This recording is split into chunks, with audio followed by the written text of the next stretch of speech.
ሰላም ጤና ይስጥልን። እንዴት ናችሁ? ሁሉ ሰላም። እንግዲህ ዛሬ ይዤ የቀረብኩት ስለ ፕሮጀክት ማኔጅመንት። ፕሮጀክት ምንድን ነው? ፕሮጀክት አንድ በተወሰነ ጊዜ ገደብ ውስጥ የሚሰራ በደንብ እየታቀደ አንድ ዘርዘር ያለ ዓላማ የተጣለበት ግብ ያለው በተለይም አንድ የተወሰነ ተግባር ለመፈጸም የተወሰነ አገልግሎት ለመስጠት የሆነ ምርት ለማምረትና በአጠቃላይ የሆነ ውጤት ላይ ለመድረስ የታሰበ ተግባር ማለት ነው። ከባህሪው አንፃር ሲናይ አንደኛው ዘርዘር ብሎ ትርጉም የተሰጣቸው ዓላማዎችን ይፈልጋል። ሁለተኛው ጊዜ ገደብን ይፈልጋል። ሌላው ያንን ፕሮጀክት ለማሳካት የሚያስችል ግብአት ይፈልጋል።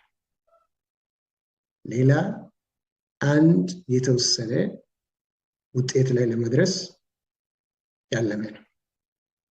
ይሄ የፕሮጀክት ዋና ባህሪ ነው። የሆነ ፕሮጀክት ይሄ ከሆነ ፕሮጀክትን ማስተዳደር ምን ማለት ነው? እንግዲህ management is the process of planning, organizing, leading, and controlling resources to achieve predetermined goals. ቀድሞ የታቀዱ ግቦችን ለማሳካት ማቀድ፣ ማደራጀት፣ መምራትና መቆጣጠርን የሚጠይቅ ተግባር ነው። ስለዚህ ማኔጅመንት ይሄ ከሆነ ፕሮጀክት ማኔጅመንት ደግሞ ምንድን ነው? ፕሮጀክት ማኔጅመንት እንግዲህ ፕሮጀክት ማኔጅመንት ማለት አንድ የተወሰነውን ውጤት ላይ ለመድረስ አንድን ተግባር ለመፈጸም የምናቅድበት፣ የምናደራጅበት፣ እሱን ደግሞ ሊድ የምናደርግበት ወይም የምንመራበት፣ መጨረሻ ላይ ፈጽመን ከጅምር እስከ ፍጻሜው ላይ ደርሰን ውጤቱን የምናሳካበት አካሄድ ነው። ስለዚህ ፕሮጀክት ማኔጅመንት የራሱ የሆነ ስቴጅ አለው። አንደኛው ኢኒሺዬሽን ነው። አይዲያ ጀነሬሽን፣ አይደንቲፋይንግ ዘ ፕሮጀክት አይዲያ፣ ሀሳብ ማመንጨት፣ አንድ ችግር መለየት፣ በዛ ችግር መፍትሄ የሚባሉ ነገሮችን በዝርዝር ማስቀመጥ የምንችልበት ኢኒሺዬሽን ስቴጅ አለው። ቀጥሎ ፕላኒንግ፣ ማቀድ፣ እናቅዳለን፣ ችግሮቹን ለይተናል። ሌሳይ ከጎዳና ላይ ህፃናትን እናነሳለን ብለን ፕሮጀክት አድርገን ብንነሳ፣ አቅመ ደካሞችን እናግዛለን ብለን ፕሮጀክት አድርገን ብንነሳ፣ ስለዚህ ኢኒሺዬሽኑ ላይ ሀሳቦችን አደራጅተናል። እንዴት ማንሳት እንደምንችል እቅዶችን እናወጣለን። እነዚያን ደግሞ ኢምፕሊመንት እናደርጋለን።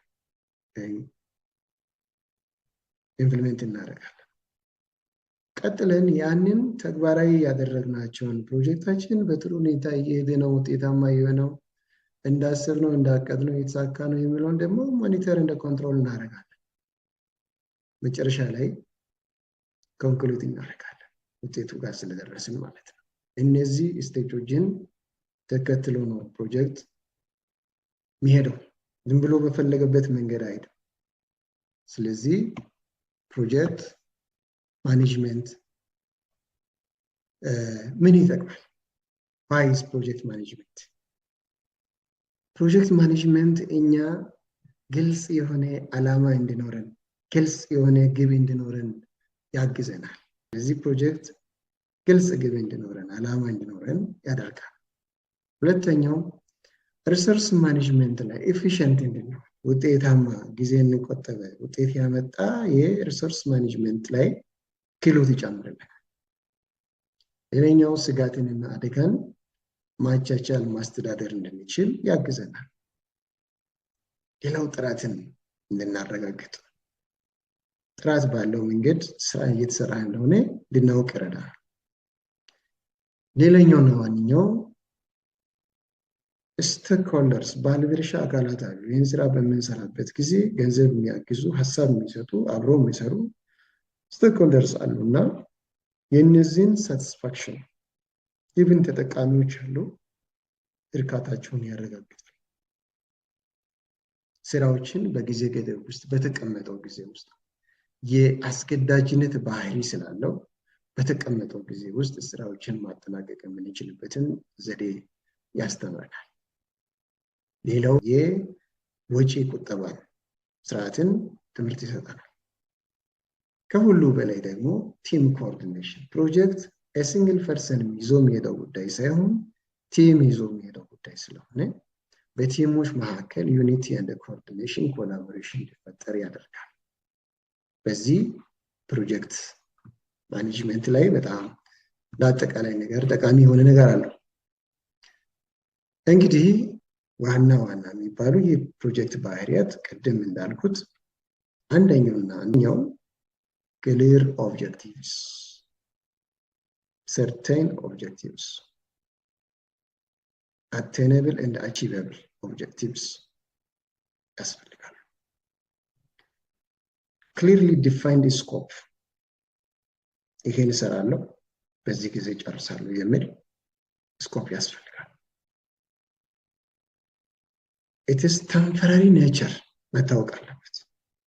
አጭር ጊዜ ውስጥ የሚጠናቀቅ በአንድ ዓመት በሁለት ዓመት ባቀድከው መሰረት ብቻ በሊሚትድ በሆነ ፈረድ የሚያልቅ ጉዳይ ስለሆነ ዩኒክ አውትፑት አለው። መጨረሻ ላይ አንድ የተወሰነ ውጤት ለማምጣት ነው። በዛውም ሪሶርስ አሎኬሽን ባጀት ኮንስትሬንቶችን ደግሞ እዛው ውስጥ እናያለን። በጀት ቻሌንጅ የሚያደርጉ ነገሮች አሉ። ሌላኛው ባለድርሻ አካላት ኢንቮልቭመንት ተሳትፎን ይጠይቃል። ሪስክ ኤንድ አንሰርቲኒቲ አንዳንድ ጊዜ ስጋትና አደጋዎች የማይታሰቡ የማይጠበቁ ነገሮች ሊመጡ እንደሚችሉ ግምት ውስጥ የሚያስገባ ጉዳይ ነው። ከፕሮጀክት ማኔጅመንት ቴክኒኮች ደግሞ አሉ። እነዚያን ቴክኒኮችን የሚጠይቅ ነው። በቴክኒክ የሚመራ ነው። ሌላኛው ለውጥን የምናስተዳድርበት ፕሮጀክት እየሰራን ያለን የሚመጡ ኮንቲንጀንሲ የሆኑ ለውጦች ሲመጡ how to manage change የሚለው ነገር በውስጡ የያዘ ጉዳይ ስለሆነ እነዚህ ነገሮች የፕሮጀክት ባህሪያት ናቸው። ፕሮጀክትን ከኦፕሬሽን ዝም ብሎ ሩቲን ከሆኑ ተግባራት የሚለዩ መሰረታዊ ነጥቦች ደግሞ ማንሳት አስፈላጊ ነው። ከዓላማው አንፃር ፕሮጀክት ጊዜያዊ ነው፣ በጊዜ ገደብ የሚሰራ ነው። ኦፕሬሽንስ ደግሞ የዕለት ዕለት የምንሰራቸው ተግባራትን የሚመለከት ጉዳይ ነው። ሌላኛው ከትኩረት አቅጣጫው አንፃር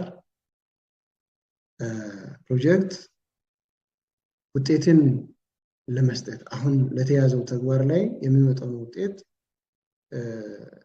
ለማሳካት ነው። ይህን ኦፕሬሽን ሩቲን ታስክስ መደበኛ ሆኖ ሁሉ ጊዜ የምንሰራቸው ስራዎችን ውጤትን በተመለከተ ይሄዳል። ስለዚህ ከጊዜ አንፃር ፕሮጀክት አጭር ጊዜ ነው ወይም ደግሞ ጊዜያዊ ነው። ይህ ኦፕሬሽን ግን ሁሉ ጊዜ የሚሰራ ስራ ነው። ከዓላማው አንፃር ፕሮጀክት ደግሞ አዲስ ነገርን ለመፍጠር የሚያስብ ሲሆን ኦፕሬሽን ደግሞ የተለመዱ የምንሰራቸውን የምናውቃቸውን ይዘን የምንቀጥልበትን ሂደት የሚያሳይ ነው።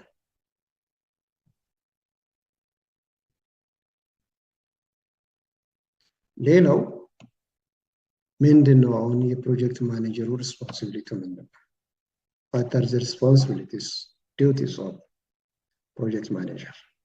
አንደኛው ፕሮጀክት ፕላኒንግ ስኮፕ ገደብን ሊሚት አድርጎ ጊዜ ገደቡን አስቀምጦ ሪሶርስን ማኔጅ አድርጎ አጀስት አድርጎ ፕሮጀክትን ፕላን ማድረግ የማኔጀሩ ስራ ነው።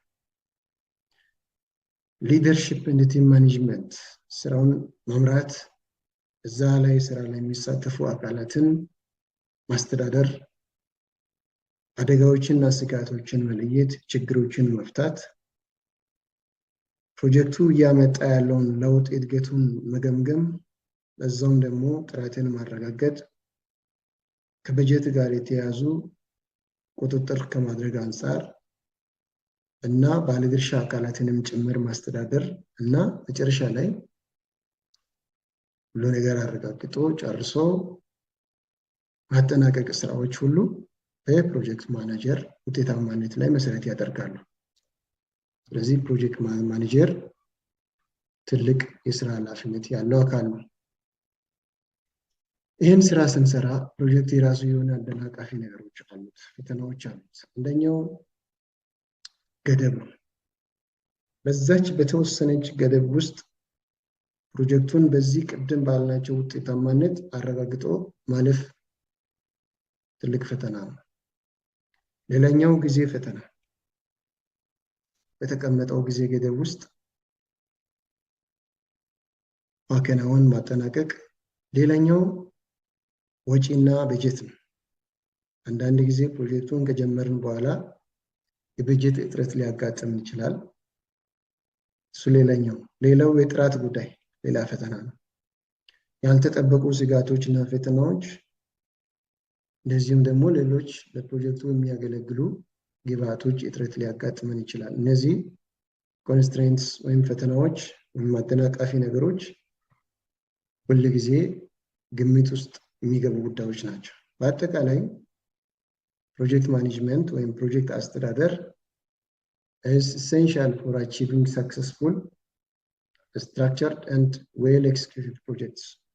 የፕሮጀክትን ማኔጅ ማድረግ ላይ ነው ፕሮጀክት ውጤታማ የሚሆነው ማለት ነው።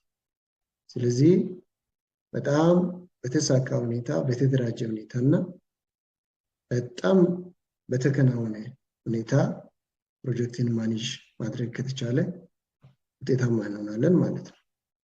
እዚህ ደግሞ choosing the right methodology and understanding constraints ensures efficiency ነው።